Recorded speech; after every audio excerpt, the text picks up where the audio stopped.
The business that I made the most money on was the jewelry business. A friend of mine called me up from New Jersey and he said, look, you gotta get into buying gold. And at the time I was selling these things called Webkins. I was like, whatever. And I blew him off for like 2-3 months. And finally, he kept bugging me. And I was like, all right, fine.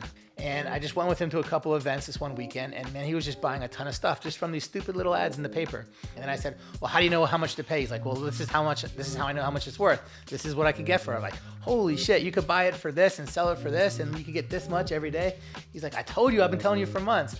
So I was like, all right, let's try it. But you know what? I don't want to set up at these like hotels every weekend. It seems like a pain in the ass. Like, why don't we just like get a store, set up a table in there and advertise and have everyone come to the store? And people started coming in and selling me their gold. And I was making so much money after the first month that I ended up opening a second and third store within 2 more months. So I had 3 stores. And I remember from 3 stores, I went to 5, I went to 8, I went to 15, to 30. Before you knew it, I had 300 stores.